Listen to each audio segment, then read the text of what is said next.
ಎಲ್ಲರಿಗೂ ನಮಸ್ಕಾರ, ಮತ್ತೆ ಸ್ವಾಗತ. ಇವತ್ತು ನಾವು ಚರ್ಚೆ ಮಾಡ್ತಿರೋ ವಿಷಯ ಅಂದ್ರೆ ಅಧ್ಯಯನ. ಆದರೆ ನಾವು ಅನ್ಕೊಂಡಿರೋ ಹಾಗೆ ಅಲ್ಲ. ಇದು ಕೇವಲ ಓದುವುದಲ್ಲ, ಬದಲಿಗೆ ಇದೊಂದು ಪತ್ತೆದಾರಿ ಕೆಲಸ. ಹೌದು, ನೀವು ಕೇಳಿದ್ದು ಸರಿನೇ, ಡಿಟೆಕ್ಟಿವ್ ಕೆಲಸ. ನಮ್ಮ ಇವತ್ತಿನ ಈ ಆಳವಾದ ಚರ್ಚೆಗೆ ಮೂಲ ಯಾವುದು ಅಂದ್ರೆ ಡಾಕ್ಟರ್ ಸುಜೇಂದ್ರ ಪ್ರಕಾಶ್ ಅವಳ ಸ್ಟಡಿಯಿಂಗ್ ಬೈ ಸೀಕ್ರೆಟ್ಸ್ ಅನ್ನೋ ಪುಸ್ತಕ. ಅದರಲ್ಲೊಂದು ಭಾಗ ಇದೆ, the art of detective style study ಅಂತ. ಅದರ ಮುಖ್ಯ ಸಂದೇಶ ಒಂದೇ ವಾಕ್ಯ: ನೀವು ಓದುವಾಗ ಒಬ್ಬ ಸ್ಟೂಡೆಂಟ್ ಆಗಿರಬೇಡಿ, ಒಬ್ಬ ಡಿಟೆಕ್ಟಿವ್ ಆಗಿ. ಈ ಒಂದು ಐಡಿಯಾ ಕೇಳಿದ ಹಾಗೆ ನನಗೆ ಏನೋ ಒಂಥರ ತುಂಬ ಇಂಟ್ರೆಸ್ಟಿಂಗ್ ಅನಿಸ್ತು. ಸೊ ಈ ಪತ್ತೆದಾರಿ ರೂಪಕವನ್ನು ನಮ್ಮ ಕಲಿಕೆಗೆ ಹೇಗೆ ಅಳವಡಿಸ್ಕೊಳ್ಬೋದು, ಅದು ನಮ್ಮ ಇಡೀ ಕಲಿಕೆಯ ಅನುಭವವನ್ನು ಹೇಗೆ ಬದಲಾಯಿಸ್ಬೋದು ಅಂತ ಇವತ್ತು ನೋಡೋಣ. ಖಂಡಿತ. ಈ ವಿಧಾನದ ವಿಶೇಷತೆ ಏನಪ್ಪಾ ಅಂದ್ರೆ, ಇದು ಕೇವಲ ಪರೀಕ್ಷೆಯಲ್ಲಿ ಹೆಚ್ಚು ಮಾರ್ಕ್ಸ್ ತೆಗೆಯೋ ಟೆಕ್ನಿಕ್ ಅಲ್ಲ. ಇದು ವಿಷಯವನ್ನ ನಿಜವಾಗಿಯೂ ಅರ್ಥ ಮಾಡಿಕೊಳ್ಳೋ, ಜ್ಞಾನವನ್ನ ನಮ್ಮದಾಗಿಸ್ಕೊಳ್ಳೋ ಒಂದು ಕಲೆ. ಮೊದಲ ಬಾರಿಗೆ ಕೇಳಿದಾಗ ಪಠ್ಯಪುಸ್ತಕ ಒಂದು ಅಪರಾಧ ನಡೆದ ಸ್ಥಳ ಅಂದ್ರೆ ಒಂದು ಕ್ರೈಮ್ ಸೀನ್ ಅನ್ನೋ ಕಲ್ಪನೆ ಸ್ವಲ್ಪ ವಿಚಿತ್ರ ಅನಿಸ್ಬೋದು ಅಲ್ವಾ? ಆದ್ರೆ ಅದರಲ್ಲೊಂದು ಆಳವಾದ ಸತ್ಯ ಇದೆ. ಆ ಸತ್ಯ ಏನು ಅನ್ನೋದೇ ಇವತ್ತಿನ ನಮ್ಮ ಚರ್ಚೆಯ ತಿರುಳು. ಹಾಗಾದ್ರೆ ನಮ್ಮ ಚರ್ಚೆಯನ್ನ ಅಲ್ಲಿಂದಾನೇ ಶುರು ಮಾಡೋಣ.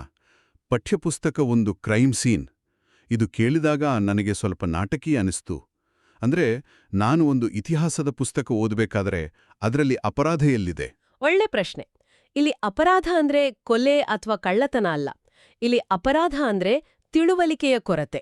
ನೋಡಿ, ಒಬ್ಬ ಪತ್ತೆದಾರ ಒಂದು ಅಪರಾಧ ನಡೆದ ಸ್ಥಳಕ್ಕೆ ಹೋದಾಗ ಅಪರಾಧಿ ತನ್ನ ಹೆಸರು, ವಿಳಾಸ ಎಲ್ಲ ಬರೆದಿಟ್ಟು ನಾನೇ ಮಾಡಿದ್ದು, ಬಂದು ಅರೆಸ್ಟ್ ಮಾಡಿ ಅಂತ ಕಾಯ್ತಾ ಇರೋಲ್ಲ. ಇಡೀ ಸ್ಥಳ ಮೌನವಾಗಿರುತ್ತೆ. ಹೌದು, ಎಲ್ಲವೂ ಶಾಂತವಾಗಿರುತ್ತೆ. ಆದರೆ ಆ ಶಾಂತತೆಯಲ್ಲೇ ಉತ್ತರಗಳು ಅಡಗಿರುತ್ತವೆ. ಎಕ್ಸಾಕ್ಟ್ಲಿ. ಅದೇ ರೀತಿ ಒಂದು ಪಠ್ಯಪುಸ್ತಕ ಕೂಡ ಮೌನವಾಗಿರುತ್ತೆ. ಅದು ಯಾವತ್ತೂ ಹೇ, ಈ ಪ್ಯಾರಾಗ್ರಾಫ್ ತುಂಬಾ ಇಂಪಾರ್ಟೆಂಟ್ ಅಂತ ಹೇಳಲ್ಲ. ಅಥವಾ ಈ ಫಾರ್ಮುಲಾ ಪರೀಕ್ಷೆಗೆ ಖಂಡಿತ ಬರುತ್ತೆ ಅಂತ ಕೂಗಿ ಹೇಳಲ್ಲ. ಸರಿ, ಸತ್ತ ದೇಹ ಹೇಗೆ ಮಾತನಾಡಲ್ವೋ ಹಾಗೆ ಪುಸ್ತಕದ ಪುಟಗಳು ತಮ್ಮ ಪ್ರಾಮುಖ್ಯತೆಯನ್ನು ತಾವೇ ಹೇಳಿಕೊಳ್ಳೋದಿಲ್ಲ. ಆ ಮೌನವನ್ನು ಭೇದಿಸಿ ಸತ್ಯವನ್ನು ಹೊರತೆಗೆಯುವುದೇ ಪತ್ತೆದಾರನ ಕೆಲಸ, ಇಲ್ಲಿ ವಿದ್ಯಾರ್ಥಿಯ ಕೆಲಸ. ಓ, ಈಗ ಅರ್ಥವಾಗ್ತಿದೆ. ಅಂದ್ರೆ ನಾವು ಪುಸ್ತಕವನ್ನು ಸುಮ್ಮನೆ ಓದುವವರಲ್ಲ, ಅದನ್ನ ವಿಚಾರಣೆ ಮಾಡುವವರು ಆಗ್ಬೇಕು. ಹೆಚ್ಚಿನ ವಿದ್ಯಾರ್ಥಿಗಳು, ನಾನೂ ಸೇರಿದಂತೆ, ಪುಸ್ತಕದಲ್ಲಿ ಉತ್ತರಗಳನ್ನು ಹುಡುಕ್ತೀವಿ. ಹೌದು. ಟೀಚರ್ಸ್ ಕೊಟ್ಟ ನೋಟ್ಸ್ನಲ್ಲಿ ಇರೋದು ಇಲ್ಲಿದೆಯಾ, ಗೈಡ್ನಲ್ಲಿರೋದು ಇಲ್ಲಿದೆಯಾ ಅಂತ ನೋಡ್ತೀವಿ. ಅದೇ ಮನಸ್ಥಿತಿಯ ಬದಲಾವಣೆ ಬಗ್ಗೆ ಮೂಲದಲ್ಲಿ ಹೇಳಿರೋದು. ನಾವು ಉತ್ತರಗಳಿಗಾಗಿ ಅಲ್ಲ, ಸುಳಿವುಗಳಿಗಾಗಿ ಹುಡುಕಬೇಕು. ಒಬ್ಬ ಪತ್ತೇದಾರ ಕೇಳೋ ಪ್ರಶ್ನೆ ಏನು? ಈ ಸ್ಥಳ ನನಗೆ ಏನು ಹೇಳುತ್ತಿದೆ? ಮತ್ತು ಇದಕ್ಕಿಂತ ಮುಖ್ಯವಾಗಿ, ಏನೂ ಹೇಳುತ್ತಿಲ್ಲ. ಯಾವಾಗ ಒಬ್ಬ ವಿದ್ಯಾರ್ಥಿ ಈ ಪ್ರಶ್ನೆಯನ್ನು ತನ್ನ ಪುಸ್ತಕಕ್ಕೆ ಕೇಳಲು ಶುರು ಮಾಡ್ತಾನೋ, ಆ ಕ್ಷಣದಿಂದ ಅವನ ಕಲಿಕೆಯ ದಾರಿ ಸಂಪೂರ್ಣವಾಗಿ ಬದಲಾಗುತ್ತೆ. ಅವನು ಕೇವಲ ಮಾಹಿತಿಯ ಗ್ರಾಹಕನಾಗಿ ಉಳಿಯಲ್ಲ, ಬದಲಿಗೆ ಆ ಮಾಹಿತಿಯ ವಿಶ್ಲೇಷಕನಾಗುತ್ತಾನೆ. ಇದು ನಿಜಕ್ಕೂ ಒಂದು ದೊಡ್ಡ ಬದಲಾವಣೆ. ಹಾಗಾದರೆ ಈ ಪತ್ತೆದಾರನ ತನಿಖಾ ಪ್ರಕ್ರಿಯೆಯನ್ನು ಅಧ್ಯಯನಕ್ಕೆ ಹಂತ-ಹಂತವಾಗಿ ಹೇಗೆ ಅಳವಡಿಸಿಕೊಳ್ಳಬಹುದು? ಮೂಲದಲ್ಲಿ ಕೆಲವು ಸ್ಟೆಪ್ಸ್ ಕೊಟ್ಟಿದ್ದಾರೆ. ಪತ್ತೆದಾರ ಕಡಿಮೆ ಮಾಹಿತಿಯೊಂದಿಗೆ ಶುರು ಮಾಡುತ್ತಾನೆ, ಆಮೇಲೆ ಸಣ್ಣ ಸಣ್ಣ ಸುಳಿವುಗಳನ್ನು ಸಂಗ್ರಹಿಸ್ತಾನೆ, ಆಮೇಲೆ ಚುಕ್ಕೆಗಳನ್ನ ಜೋಡಿಸ್ತಾನೆ. ಹೌದು, ಅಂತಿಮವಾಗಿ ಸಾಕ್ಷ್ಯವನ್ನು ಕಟ್ಟಿ ಒಂದು ತೀರ್ಮಾನಕ್ಕೆ ಬರುತ್ತಾನೆ. ಅದನ್ನೇ ಅಧ್ಯಯನಕ್ಕೆ ಅನ್ವಯಿಸೋಣ. ಉದಾಹರಣೆಗೆ, ನೀವು ಮೊದಲ ಬಾರಿಗೆ ನ್ಯೂಟನ್ನ ಚಲನೆಯ ನಿಯಮಗಳ ಬಗ್ಗೆ ಓದುತ್ತಿದ್ದೀರಿ ಅಂದುಕೊಳ್ಳಿ. ಮೊದಲಿಗೆ ನಿಮಗೆ ಅದರ ಬಗ್ಗೆ ಏನೂ ತಿಳಿದಿರೋದಿಲ್ಲ. ಅದು ಪತ್ತೆದಾರನ ಮೊದಲ ಹಂತ. ಸರಿ, ಕಡಿಮೆ ಮಾಹಿತಿಯೊಂದಿಗೆ ಪ್ರಾರಂಭಿಸುವುದು. ಆಮೇಲೆ ನೀವು ಒಂದೊಂದೇ ನಿಯಮವನ್ನು ಓದುತ್ತೀರಿ. ಒಂದು ವಸ್ತುವು ಚಲನೆಯಲ್ಲಿದ್ರೆ ಅದು ಚಲನೆಯಲ್ಲೇ ಇರುತ್ತದೆ ಅಂತ. ಪ್ರತಿಯೊಂದು ಕ್ರಿಯೆಗೆ ಸಮಾನ ಮತ್ತು ವಿರುದ್ಧವಾದ ಪ್ರತಿಕ್ರಿಯೆ ಇರುತ್ತದೆ. ಇವೆಲ್ಲ ಒಂದೊಂದು ಸಣ್ಣ ಸುಳಿವುಗಳು. ಓಕೆ, ಸುಳಿವುಗಳು ಸಿಕ್ಕಿದು. ಆದ್ರೆ ಅವು ಬಿಡಿಯಾಯಿವೆ. ಈಗ ಚುಕ್ಕೆಗಳನ್ನು ಜೋಡಿಸುವುದು ಅಂದ್ರೆ ಏನು? ಚುಕ್ಕೆಗಳನ್ನು ಜೋಡಿಸುವುದು ಅಂದ್ರೆ ಈ 3 ನಿಯಮಗಳು ಒಂದಕ್ಕೊಂದು ಹೇಗೆ ಸಂಬಂಧಿಸಿವೆ ಅಂತ ಯೋಚಿಸುವುದು. ಮೊದಲನೇ ನಿಯಮ ಜಡತ್ವ ಬಗ್ಗೆ ಹೇಳಿದ್ರೆ, ಎರಡನೇ ನಿಯಮ ಬಲ ಮತ್ತು ವೇಗೋತ್ಕರ್ಷ ನಡುವಿನ ಸಂಬಂಧವನ್ನ ಹೇಳುತ್ತೆ. ಇವು 3 ಸೇರಿ ಚಲನೆಯ ಒಂದು ಸಂಪೂರ್ಣ ಚಿತ್ರಣವನ್ನ ಹೇಗೆ ಕೊಡುತ್ತವೆ ಅಂತ ಅರ್ಥ ಮಾಡ್ಕೊಳ್ಳೋದೆ ಚುಕ್ಕೆಗಳನ್ನು ಜೋಡಿಸುವುದು. ಹೌದು. ಆಗ ನೀವು ಕೇವಲ ನಿಯಮಗಳನ್ನು ತೋಂಡುಡಿದಿಲ್ಲ. ಪತ್ತೆದಾರ ಕೇಸ್ ಕಟ್ಟಿದ ಹಾಗೆ ನೀವು ನಿಮ್ಮ ಮೆದುಳಿನಲ್ಲಿ ಜ್ಞಾನವನ್ನ ಕಟ್ಟಿದ್ದೀರಿ. ವಾಹ್! ಹೀಗೆ ಯೋಚಿಸಿದಾಗ ಅಧ್ಯಯನ ಅನ್ನೋದು ಬೋರಿಂಗ್ ಕೆಲಸ ಅಂತ ಅನ್ಸೋದೇ ಇಲ್ಲ. ಬದಲಿಗೆ ಯಾವುದೋ ಒಂದು ಸಸ್ಪೆನ್ಸ್ ಕತೆ ಬಿಡಿಸಿದ ಹಾಗೆ ಒಂದು ಥ್ರಿಲ್ಲಿಂಗ್ ಅಡ್ವೆಂಚರ್ ತರ ಫೀಲ್ ಆಗುತ್ತೆ. ಆದ್ರೆ ಈ ಅಡ್ವೆಂಚರ್ ಅಂದ ತಕ್ಷಣ ನನಗೆ ಸಿನಿಮಾದ ಪತ್ತೇದಾರರು ನೆನ್ಪಾಗ್ತಾರೆ. ಅವರು ಯಾವಾಗ್ಲೂ ಆಕ್ಷನ್ನಲ್ಲಿರ್ತಾರೆ. ಜಿಗಿಯೋದು, ಬೆನ್ನಟ್ಟೋದು. ಹೌದು. ಆದ್ರೆ ಮೂಲದಲ್ಲಿ ತಾಳ್ಮೆಯ ಬಗ್ಗೆ ಮಾತಾಡಿದ್ದಾರೆ.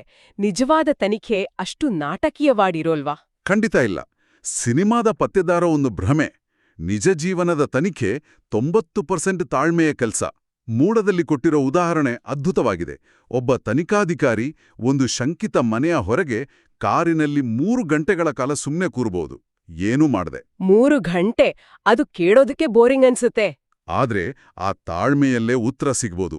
ಕಲಿಕೆಗೂ ಇದು ಅನ್ವಯಿಸುತ್ತೆ. ನಿಜವಾದ ಕಲಿಕೆ ಒಂದೇ ರಾತ್ರಿಯಲ್ಲಿ ಆಗುವ ಮ್ಯಾಜಿಕ್ ಅಲ್ಲ. ಅದು ಉದ್ದೇಶಪೂರ್ವಕ, ನಿಧಾನ, ವ್ಯವಸ್ಥಿತ ಮತ್ತು ಚಿಂತನಶೀಲ ಪ್ರಕ್ರಿಯೆ.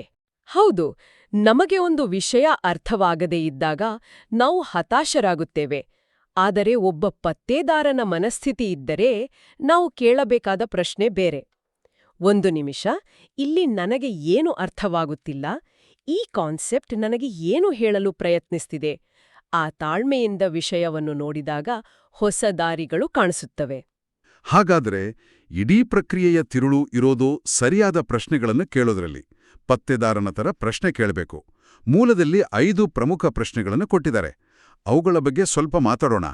ಖಂಡಿತ. ಆ 5 ಪ್ರಶ್ನೆಗಳು ಕೇವಲ ಪ್ರಶ್ನೆಗಳಲ್ಲ, ಅವು ಜ್ಞಾನದ ಬಾಗಿಲನ್ನು ತೆರೆಯುವ ಕೀಲಿಕೈಗಳು. ಮೊದಲನೇ ಪ್ರಶ್ನೆ, ಈ ಮಾಹಿತಿ ನನಗೆ ಏಕೆ ಮುಖ್ಯ? ಇದು ಸರಳವಾಗಿ ಕಾಣಿಸುತ್ತೆ, ಆದರೆ ಇದರ ಪರಿಣಾಮ ದೊಡ್ಡದು ಅಲ್ವಾ? ಖಂಡಿತ. ಯಾಕೆಂದ್ರೆ ನಾವು ಓದುತ್ತಿರುವ ವಿಷಯ ನಮಗೆ ಯಾಕೆ ಮುಖ್ಯ ಅಂತ ಗೊತ್ತಿಲ್ಲದಿದ್ದರೆ ನಮ್ಮ ಮೆದುಳು ಅದನ್ನು ಗಂಭೀರವಾಗಿ ತೆಗೆದುಕೊಳ್ಳೋದಿಲ್ಲ. ಉದಾಹರಣೆಗೆ, ಇತಿಹಾಸದಲ್ಲಿ ದಿನಾಂಕಗಳನ್ನು ನೆನಪಿಟ್ಟುಕೊಳ್ಳುವುದು. ಅದ್ಯಾಕೆ ಮುಖ್ಯ ಅಂತ ಗೊತ್ತಿಲ್ಲದಿದ್ದರೆ ಬೋರಿಂಗ್. ಹೌದು. ಆದರೆ ಆ ದಿನಾಂಕ ಒಂದು ಘಟನೆಯಿಂದ ಇನ್ನೊಂದು ಘಟನೆಗೆ ಹೇಗೆ ಕಾರಣವಾಯಿತು ಅಂತ ಅರ್ಥ ಮಾಡಿಕೊಂಡ್ರೆ ಅದು ಕಥೆಯ ಒಂದು ಭಾಗವಾಗುತ್ತದೆ. ಸರಿ. ಎರಡನೇ ಪ್ರಶ್ನೆ, ನಾನು ಈ ಜ್ಞಾನವನ್ನು ಮುಂದೆ ಹೇಗೆ ಬಳಸ್ತೇನೆ? ಇದು ಪ್ರಾಕ್ಟಿಕಲ್ ಆಗಿ ಯೋಚಿಸೋಕ್ ಹೆಚ್ಚುತ್ತೆ. ಉದಾಹರಣೆಗೆ, ನೀವು ಅರ್ಥಶಾಸ್ತ್ರದಲ್ಲೇ ಬೇಡಿಕೆ ಮತ್ತು ಪೂರೈಕೆ ಬಗ್ಗೆ ಓದ್ತಿದ್ದೀರಿ. ನಾನಿದನ್ನ ಎಲ್ಲಿ ಬಳಸ್ತೀನಿ ಅಂತ ಕೇಳ್ಕೊಂಡಾಗ, ಹಬ್ಬದ ಸಮಯದಲ್ಲಿ ಹೂವಿನ ಬೆಲೆ ಯಾಕೆ ಜಾಸ್ತಿ ಆಗುತ್ತೆ ಅನ್ನೋದಕ್ಕೆ ಇದೇ ತತ್ವ ಕಾರಣ ಅಂತ ನಿಂಗೆ ಹೊಳೆಯುತ್ತೆ. ಆಗ ಕಲಿಕೆ ಕೇವಲ ಪುಸ್ತಕಕ್ಕೆ ಸೀಮಿತವಾಗುವುದಿಲ್ಲ, ಅದು ಜೀವನದ ಭಾಗವಾಗುತ್ತದೆ. ಈಗ 3ನೇ ಮತ್ತು 4ನೇ ಪ್ರಶ್ನೆಗಳು. ಲೇಖಕರು ನಿಜವಾಗಿ ಏನು ಹೇಳಲು ಪ್ರಯತ್ನಿಸುತ್ತಿದ್ದಾರೆ ಮತ್ತು ಈ ಪರಿಕಲ್ಪನೆಯನ್ನು ನಾನು ಅರ್ಥಮಾಡಿಕೊಂಡಿದ್ದೇನೆ ಎಂದು ನನ್ನ ಬಳಿ ಯಾವ ಸಾಕ್ಷ್ಯವಿದೆ? ಈ ಸಾಕ್ಷ್ಯ ಅನ್ನೋದು ಇಂಟ್ರೆಸ್ಟಿಂಗ್ ಆಗಿದೆ. ಇಲ್ಲಿಯೇ ನಿಜವಾದ ಪತ್ತೇದಾರಿ ಶುರುವಾಗುವುದು. ಲೇಖಕ ಏನು ಹೇಳುತ್ತಿದ್ದಾನೆ ಅನ್ನೋದು ಬರೀ ಪದಗಳನ್ನು ಓದುವುದಲ್ಲ, ಪದಗಳ ಹಿಂದಿನ ಉದ್ದೇಶವನ್ನು ಅರ್ಥಮಾಡಿಕೊಳ್ಳುವುದು. ಇನ್ನು ಸಾಕ್ಷ್ಯದ ವಿಷಯಕ್ಕೆ ಬಂದ್ರೆ ಅದು ಆತ್ಮವಿಶ್ವಾಸವಲ್ಲ, ಅದು ಪುರಾವೆ. ನಿಮ್ಗೆ ಒಂದು ವಿಷಯ ಅರ್ಥವಾಗಿದೆ ಅನ್ನೋದಕ್ಕೆ ಸಾಕ್ಷ್ಯ ಏನು? ಅದನ್ನು ಬೇರೆಯವರಿಗೆ ವಿವರಿಸಲು ಸಾಧ್ಯವಾಗಬೇಕು. ಹೌದು. ಆ ವಿಷಯದ ಬಗ್ಗೆ ಏನೂ ಗೊತ್ತಿಲ್ಲದವರಿಗೆ ಸರಳ ಭಾಷೆಯಲ್ಲಿ ವಿವರಿಸಲು ನಿಮಗೆ ಸಾಧ್ಯವೇ? ಹಾಗೆ ವಿವರಿಸುವಾಗ ನೀವೆಲ್ಲಾದರೂ ತಡವರಿಸಿದ್ರೆ ನಿಮ್ಮ ಸಾಕ್ಷ್ಯ ದುರ್ಬಲವಾಗಿದೆ ಎಂದರ್ಥ. ಅಂದ್ರೆ ನನ್ನ ತನಿಖೆ ಇನ್ನೂ ಪೂರ್ಣಗೊಂಡಿಲ್ಲ ಅಂತ. ಕರೆಕ್ಟ್. ಇದು ಅದ್ಭುತವಾಗಿದೆ. ಕೊನೆಯ ಪ್ರಶ್ನೆ, ಇಲ್ಲಿ ನೇರವಾಗಿ ಹೇಳದ ಅಡಗಿರುವ ವಿಷಯ ಯಾವುದು? ಇದು ನಿಜವಾದ ಡಿಟೆಕ್ಟಿವ್ ಪ್ರಶ್ನೆ. ಹೌದು. ಇದನ್ನೇ ರೀಡಿಂಗ್ ಬಿಟ್ವೀನ್ ದ ಲೈನ್ಸ್ ಅಂತ ಹೇಳೋದು. ಒಬ್ಬ ಪತ್ತೇದಾರ ಎಲ್ಲರೂ ನೋಡಿದ್ದನ್ನೇ ನೋಡ್ತಾನೆ, ಆದ್ರೆ ಬೇರೆಯವರು ಗಮನಿಸದ ವಿವರಗಳನ್ನು ಅವನು ಕಾಣುತ್ತಾನೆ. ಹೌದು. ಉದಾಹರಣೆಗೆ, ಒಂದು ಇತಿಹಾಸದ ಪುಸ್ತಕದಲ್ಲಿ ಒಬ್ಬ ರಾಜನ ಭವ್ಯವಾದ ವಿಜಯದ ಬಗ್ಗೆ ಬರೆದಿದ್ದರೆ ಒಬ್ಬ ಪ್ರವಾಸಿ ವಿದ್ಯಾರ್ಥಿ ಅದನ್ನು ಹಾಗೆಯೇ ಓದುತ್ತಾನೆ. ಆದರೆ ಒಬ್ಬ ಪತ್ತೇದಾರಿ ವಿದ್ಯಾರ್ಥಿ, ಇಲ್ಲಿ ಕೇವಲ ವಿಜಯದ ಬಗ್ಗೆ ಹೇಳಿದ್ದಾರೆ, ಆದರೆ ಈ ಯುದ್ಧದಿಂದಾದ ಸಾವು ನೋವು, ಆರ್ಥಿಕ ನಷ್ಟದ ಬಗ್ಗೆ ಯಾಕೆ ಏನೂ ಹೇಳಲಿಲ್ಲ ಅಂತ ಯೋಚಿಸ್ತಾನೆ. ಆ ಯೋಚನೆ ಬಂದಾಗ ಅವನಿಗೆ ವಿಷಯದ ಆಳವಾದ ವಿಮರ್ಶಾತ್ಮಕ ತಿಳುವಳಿಕೆ ಸಿಗುತ್ತದೆ. ಖಂಡಿತ. ಈ ಪ್ರಶ್ನೆಗಳು ವಿದ್ಯಾರ್ಥಿಯನ್ನು ಕೇವಲ ನೋಡುವವನ ಸ್ಥಾನದಿಂದ ಕಾಣುವವನ ಸ್ಥಾನಕ್ಕೆ ತರುತ್ತವೆ. ಈ ನಿಟ್ಟಿನಲ್ಲಿ ಲೇಖಕರು ತಮ್ಮ ವೈಯಕ್ತಿಕ ಅನುಭವವೊಂದನ್ನು ಹಂಚಿಕೊಂಡಿದ್ದಾರೆ. ರಾತ್ರಿಯಲ್ಲಿ ದಟ್ಟ ಕಾಡಿನಲ್ಲಿ ಸಂಶೋಧನೆಗೆ ಹೋಗುತ್ತಿದ್ದರಂತೆ. ಹೌದು. ಅದು ಈ ಇಡೀ ಪರಿಕಲ್ಪನೆಯನ್ನು ಒಟ್ಟಿಗೆ ಹಿಡಿದಿಡುವ ಒಂದು ಶಕ್ತಿಯುತ ರೂಪಕ. ರಾತ್ರಿ ವೇಳೆ ಕಾಡಿನಲ್ಲಿ ಒಬ್ಬರೇ ಹೋಗ್ಬೇಕಿತ್ತಂತೆ. ಅಲ್ಲಿ ದಾರಿದೀಪಗಳಿಲ್ಲ, ದಾರಿ ತೋರಿಸಲು ಯಾರೂ ಇಲ್ಲ. ಹಿಂದೆ ನಡೆದವರ ಹೆಜ್ಜೆ ಗುರುತುಗಳೂ ಇಲ್ಲ. ಹೌದು. ಒಂದು ತಪ್ಪು ಹೆಜ್ಜೆ ಇಟ್ರೆ ಹಾವು ಅಥವಾ ಪ್ರಪಾತಕ್ಕೆ ಬೀಳುವ ಅಪಾಯ. ಆ ಪರಿಸ್ಥಿತಿಯನ್ನು ಊಹಿಸಿಕೊಂಡ್ರೆ ಮೈ ಜುಮ್ಮನುತ್ತೆ. ಅದು ಅಧ್ಯಯನಕ್ಕೆ ಹೇಗೆ ಸಂಬಂಧ? ಯಾವುದೇ ಸರಿಯಾದ ಕೌಶಲ್ಯಗಳಿಲ್ಲದೆ ಅಧ್ಯಯನ ಮಾಡುವುದು ಆ ಕತ್ತಲೆಯ ಕಾಡಿನಲ್ಲಿ ದಾರಿ ತಪ್ಪಿ ಅಲೆಯುವ ಹಾಗೆ. ಬಹಳಷ್ಟು ವಿದ್ಯಾರ್ಥಿಗಳು ಏನ್ಮಾಡ್ತಾರೆ? ಅವರು ಕಳೆದುಹೋದಾಗ ಬೇರೆಯವರ ಸಹಾಯ ಕೇಳ್ತಾರೆ. ನನಗೆ ನೋಟ್ಸ್ ಕೊಡು, ಯಾವ ಪ್ರಶ್ನೆಗಳು ಇಂಪಾರ್ಟೆಂಟ್ ಅಂತ ಹೇಳು. ಶಾರ್ಟ್ಕಟ್ ಹೇಳ್ಕೊಡು ಅಂತ ಕೇಳ್ತಾರೆ. ಇದು ಆ ಕತ್ತಲೆ ಕಾಡಿನಲ್ಲಿ ಸಿಕ್ಕ ಅಪರಿಚಿತರನ್ನು ನಂಬಿ ಅವರ ಹಿಂದೆ ಹೋದಂತೆ. ಅವರು ನಿಮ್ಗೆ ಸಹಾಯ ಮಾಡ್ಬೋದು, ಅಥವಾ ಇನ್ನಷ್ಟು ದಾರಿ ತಪ್ಪಿಸ್ಬೋದು. ಎಕ್ಸಾಕ್ಟ್ಲಿ. ಇದರರ್ಥ ಸ್ಪಷ್ಟ. ಪ್ರತಿಯೊಬ್ಬರೂ ತಮ್ಮದೇ ಆದ ದಾರಿ ಕಂಡುಕೊಳ್ಳುವ ಕೌಶಲ್ಯವನ್ನು ಬೆಳೆಸಿಕೊಳ್ಳಬೇಕು, ತಮ್ಮದೇ ಆದ ಜ್ಞಾನದ ನಕ್ಷೆಯನ್ನು ತಾವೇ ನಿರ್ಮಿಸಿಕೊಳ್ಳಬೇಕು. ಬೇರೆಯವರ ನಕ್ಷೆಗಳು ಉಪಯುಕ್ತ, ಆದ್ರೆ ನಮ್ಮ ಪ್ರಯಾಣವನ್ನು ನಾವೇ ಮಾಡಬೇಕು. ಸ್ವಂತ ನಕ್ಷೆಯನ್ನು ನಿರ್ಮಿಸಿಕೊಳ್ಳುವುದು, ಇದು ಬಹಳ ಮುಖ್ಯವಾದ ಮಾತು. ಈಗ ಈ ಪತ್ತೇದಾರಿ ಪ್ರಯಾಣದ ಕೊನೆಯ ಹಂತಕ್ಕೆ ಬರೋಣ, ಅದೇ ಪರೀಕ್ಷೆ. ಈ ವಿಧಾನದಲ್ಲಿ ಪರೀಕ್ಷೆಯನ್ನು ನ್ಯಾಯಾಲಯಕ್ಕೆ ಅಂದ್ರೆ ಕೋರ್ಟ್ ರೂಮ್ಗೆ ಹೋಲಿಸಲಾಗಿದೆ. ಇದು ಕೇಳಿದಾಗ ನನಗೊಂಥರ ಆಹಾ ಮೂಮೆಂಟ್. ಖಂಡಿತ. ಇದು ಪರೀಕ್ಷೆಯ ಬಗೆಗಿನ ನಮ್ಮ ದೃಷ್ಟಿಕೋನವನ್ನೇ ಬದಲಾಯಿಸ್ಬಿಡುತ್ತೆ. ಮೂಲದ ಪ್ರಕಾರ ಪ್ರತಿಯೊಂದು ಪರೀಕ್ಷೆಯ ಪ್ರಶ್ನೆಯೂ ನಿಮ್ಮನ್ನು ಒಂದೇ ಒಂದು ವಿಷಯವನ್ನು ಕೇಳುತ್ತೆ. ನೀವು ಈ ವಿಷಯವನ್ನು ಸಂಪೂರ್ಣವಾಗಿ ಅರ್ಥ ಮಾಡಿಕೊಂಡಿದ್ದೀರಿ ಎಂಬುದಕ್ಕೆ ನಿಮ್ಮ ಬಳಿ ಸಾಕ್ಷ್ಯವಿದೆಯಾ? ಮತ್ತು ನಮ್ಮ ಉತ್ತರ ಪತ್ರಿಕೆಯೇ ಆ ಸಾಕ್ಷ್ಯ. ಆಬ್ಸಲ್ಯೂಟ್ಲಿ. ಒಬ್ಬ ವಕೀಲ ತಾನು ಸಂಗ್ರಹಿಸಿದ ಎಲ್ಲಾ ಸಾಕ್ಷ್ಯಾಧಾರಗಳನ್ನು ನ್ಯಾಯಾಧೀಶರ ಮುಂದೆ ಹೇಗೆ ಪ್ರಸ್ತುತಪಡಿಸುತ್ತಾನೋ, ಅದೇ ರೀತಿ ವಿದ್ಯಾರ್ಥಿಯೂ ತಾನು ಕಲಿತ ಜ್ಞಾನವನ್ನು ಉತ್ತರ ಪತ್ರಿಕೆಯ ರೂಪದಲ್ಲಿ ಪರೀಕ್ಷಕರ ಮುಂದೆ ಪ್ರಸ್ತುತಪಡಿಸಬೇಕು. ನಿಮ್ಮ ಸಾಕ್ಷ್ಯ ಬಲವಾಗಿದ್ರೆ, ಅಂದ್ರೆ ನಿಮ್ಮ ಉತ್ತರದಲ್ಲಿ ವಿಷಯವನ್ನು ಸ್ಪಷ್ಟವಾಗಿ, ತಾರ್ಕಿಕವಾಗಿ ವಿವರಿಸಿದ್ರೆ, ಹೆಚ್ಚು ಅಂಕಗಳು ಸಿಗುತ್ತವೆ. ಹೌದು. ಒಂದು ದುರ್ಬಲ ಉತ್ತರ, ಅಂದ್ರೆ ಕೇವಲ ಒಂದೆರಡು ಪಾಯಿಂಟ್ಸ್ ಬರೆದ ಉತ್ತರ, ಅದು ದುರ್ಬಲ ಸಾಕ್ಷಿಯ ಇದ್ದ ಹಾಗೆ. ಅದು ನ್ಯಾಯಾಲಯದಲ್ಲಿ ಕೇಸು ಸೋಲುವಂತೆ, ಇಲ್ಲಿ ಅಂಕಗಳನ್ನು ಕಳೆದುಕೊಳ್ಳುವಂತೆ ಮಾಡುತ್ತೆ. ನಿಖರವಾಗಿ. ಹೀಗೆ ಯೋಚಿಸಿದಾಗ ಪರೀಕ್ಷೆ ಎಂಬುದು ಭಯಪಡುವ ವಿಷಯವಲ್ಲ. ಅದು ನಮ್ಮ ತಿಳುವಳಿಕೆಯನ್ನು, ನಮ್ಮ ತನಿಖಾ ಸಾಮರ್ಥ್ಯವನ್ನು ಪ್ರದರ್ಶಿಸುವ ಒಂದು ಅವಕಾಶ. ನೋಡಿ, ನಾನು ಈ ವಿಷಯವನ್ನು ಎಷ್ಟು ಆಳವಾಗಿ ಅರ್ಥ ಮಾಡಿಕೊಂಡಿದ್ದೇನೆ ಅಂತ ಸಾಬೀತುಪಡಿಸುವ ಒಂದು ವೇದಿಕೆ. ಹಾಗಾದ್ರೆ ಇವತ್ತಿನ ನಮ್ಮ ಈ ಇಡೀ ಚರ್ಚೆಯ ಸಾರಾಂಶವೇನು? ಒಟ್ಟಾರೆಯಾಗಿ ಸಂದೇಶ ಸ್ಪಷ್ಟವಾಗಿದೆ. ಅಧ್ಯಯನ ಮಾಡುವಾಗ ಪತ್ತೇದಾರರಾಗಿ. ಪುಸ್ತಕ ತಾನಾಗಿಯೇ ಮಾತನಾಡಲಿ ಅಂತ ಕಾಯ್ಬೇಡಿ, ನೀವೇ ಅದನ್ನು ಪ್ರಶ್ನಿಸಿ. ಹೌದು. ಅರ್ಥಕ್ಕಾಗಿ ಹುಡುಕಾಡಿ, ಸಣ್ಣ ಸುಳಿವುಗಳನ್ನ ಗಮನಿಸಿ, ಬೇರೆ ಬೇರೆ ಪರಿಕಲ್ಪನೆಗಳ ನಡುವೆ ಸಂಬಂಧಗಳನ್ನು ಬೆಳೆಸಿ, ಮತ್ತು ಮುಖ್ಯವಾಗಿ ನಿಮ್ಮ ತಿಳುವಳಿಕೆಗೆ ನೀವೇ ಸಾಕ್ಷ್ಯವನ್ನು ಸಂಗ್ರಹಿಸಿ. ಈ ಮನಸ್ಥಿತಿಯನ್ನು ಒಮ್ಮೆ ನಾವು ಅಳವಡಿಸಿಕೊಂಡ್ರೆ, ಕಲಿಕೆಯು ಕೇವಲ ಮಾಹಿತಿಯನ್ನು ನೆನಪಿಟ್ಟುಕೊಳ್ಳುವ ಒಂದು ಬೋರಿಂಗ್ ಪ್ರಕ್ರಿಯೆ ಆಗದೆ, ಅದು ತೀಕ್ಷ್ಣ, ಆಳ ಮತ್ತು ಹೆಚ್ಚು ರೋಮಾಂಚನಕಾರಿಯಾಗ್ತದೆ. ಅಂತಿಮವಾಗಿ ಒಂದು ಚಿಂತನೆಗೆ ಹಚ್ಚುವ ವಿಚಾರ.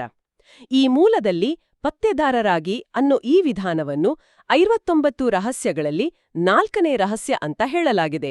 ಒಮ್ಮೆ ಯೋಚಿಸಿ, ಕೇವಲ ಒಂದು ರೂಪಕ, ಈ ಒಂದು ರಹಸ್ಯ ನಮ್ಮ ಕಲಿಕೆಯ ವಿಧಾನವನ್ನು ಇಷ್ಟು ಆಳವಾಗಿ ಬದಲಾಯಿಸುವುದಾದರೆ, ಜ್ಞಾನವನ್ನು ಗಳಿಸುವ ಈ ಆಟದ ನಿಯಮಗಳ ಬಗ್ಗೆ ಉಳಿದ 58 ರಹಸ್ಯಗಳು ಇನ್ನೇನನ್ನು ಬಹಿರಂಗಪಡಿಸಬಹುದು?